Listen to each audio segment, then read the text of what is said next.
Ayo, what's up, Radicals? It is the Rad Hatter here, coming at you from the Rad Pack podcast. That's right.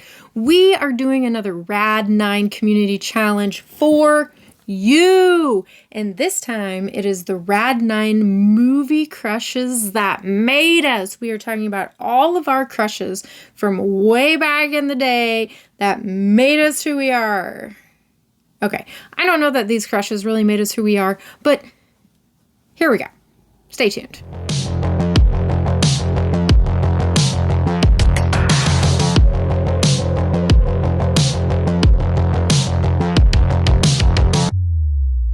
What's up, everybody? Thank you so much for checking out this video. I sincerely hope that you will join the community challenge and do a Rad 9 movie crushes that made you, because I want to know. Tag the Rad Pack podcast in all of your videos, or if you decide to do an Instagram post or anything like that, tag us and we will share your video and post. But without any further ado, let's get into what crushes made me. So I'm not sure how the other dudes set up their list, but I'm going to set up mine from first crush that I can remember to latest crush, I guess. So this is going to be a time span between 1987 and 1997 for the characters that I'm going to be talking about today, but probably somewhere between when I was 5 and 15 years old is when these crushes happened in my life.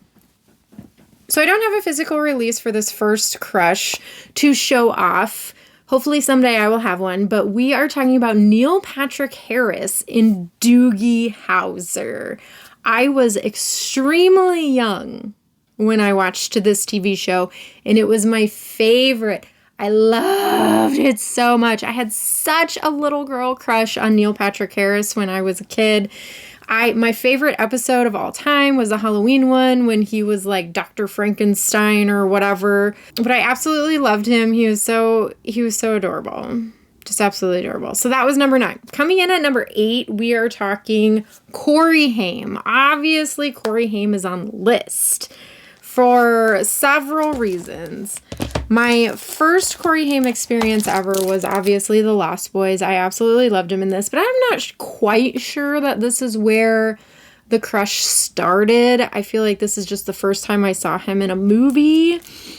But then along came this movie, Watchers, and I absolutely was in love with him in this movie. Everything from his fashion to his hair in this particular movie. I just was so in love with his character, and then I kind of fell in love with him as an actor.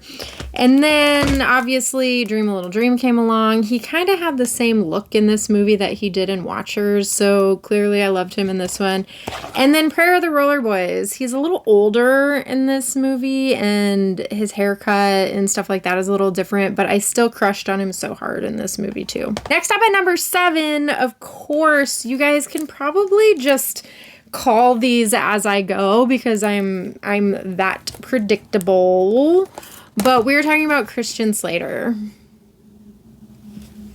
I mean, I'm not gonna lie, I still crush on him to this day in these movies because, let's face it, Christian Slater in Gleaming the Cube was everything.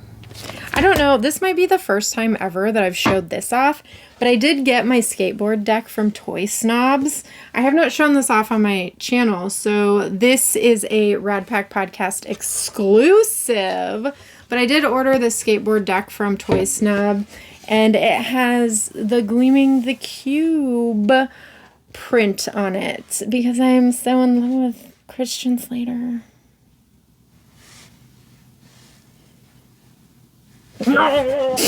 Anyway, that is not the only movie that I loved him in. I also loved his character in Heathers.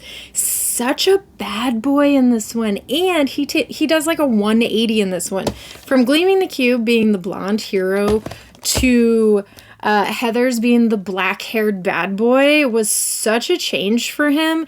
But I crushed on him so hard in this movie. I don't even know why. I guess I'm just into bad boys. But also that brings up Pump Up the Volume, which you guys know I absolutely love this movie, and I love his character in this movie, and I found him very inspiring, of course, because he inspired me to start my podcast in the first place, this particular movie, but I crushed on him so hard.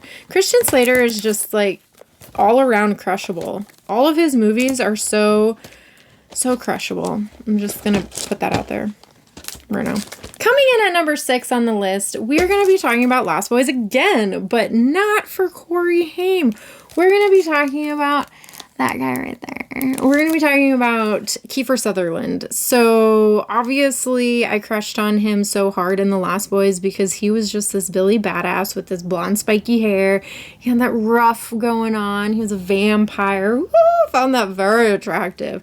But this is where the crush began for Kiefer Sutherland.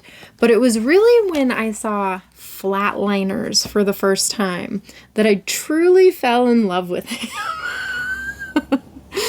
His character in this movie goes through a wild ride, but also his character arc, his storyline, where he started and where he ended in this movie is absolutely amazing. This movie doesn't get enough love, I don't feel like.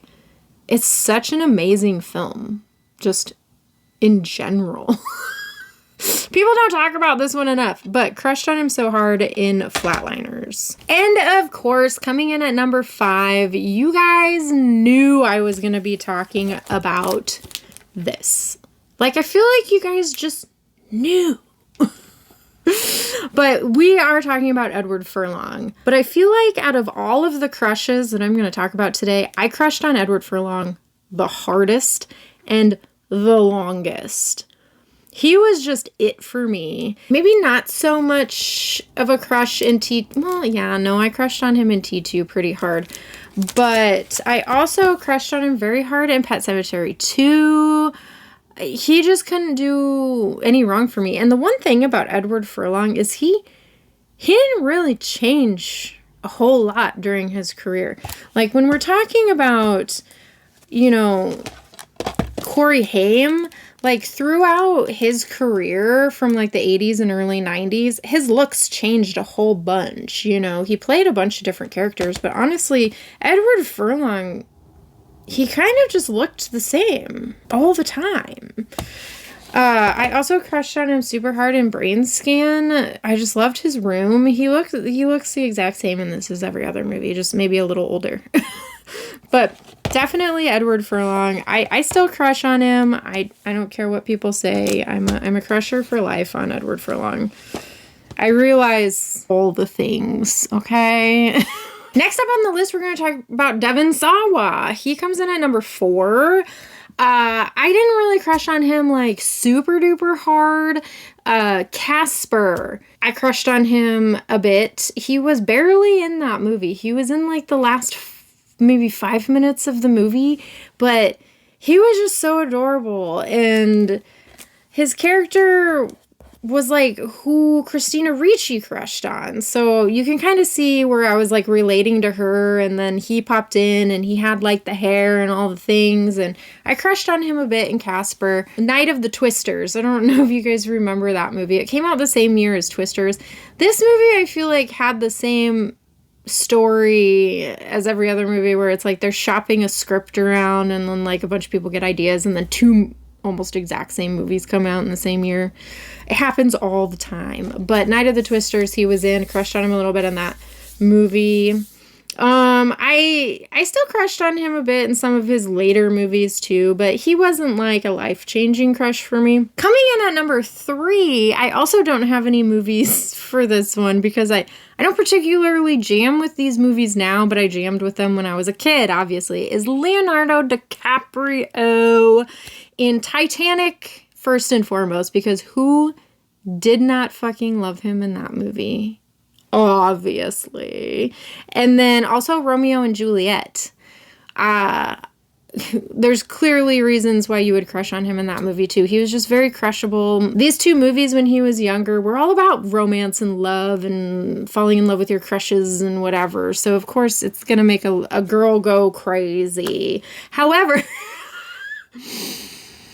After Titanic, I insisted on watching every movie that came out with him in it. And then as a young person, I watched Basketball Diaries. I didn't crush on him so hard after that. It was so hard to get the imagery of that movie out of my head after I watched it. My crush was pretty much over at that point. I still enjoy him as an actor. I think he's very good. I just can't with him now. Anywho, we're going to move on to number 2 on my list. And yeah, we're talking about a woman. I crushed on Angelina Jolie so hard in Hackers. She was just like this super cool chick. The fashion was on point. I just wanted to be her. She was so cunning and so charming and so hilarious in this movie. She was beautiful. Like everybody loved her in this movie. I just wanted to be her. I crushed on her. And then I saw this movie, which I recommend this movie to a lot of people and nobody watch it, which is fine. Foxfire came out. It's an absolute girl empowerment movie. Loved Angelina Jolie in this movie. Crushed on her so hard in this movie. She's just beautiful. It's hard to not have a crush on her. All right, last and certainly not least, coming in at number 1. I was older with this crush, and I'm pretty sure this crush was very specific to this character in the movie, and that is Fear. Are you guys seeing a trend here? I crush on bad boys, I guess. But Mark Wahlberg in Fear, I crushed on him so hard. If I'm being honest, I still think he's very, very, very attractive in this movie.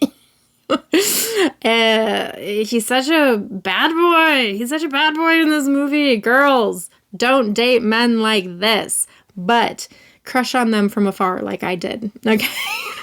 But definitely Mark Wahlberg in Fear. This is literally the only movie I've ever crushed on him in. I like him as an actor. I like his movies, but this is the only movie that I was for him in.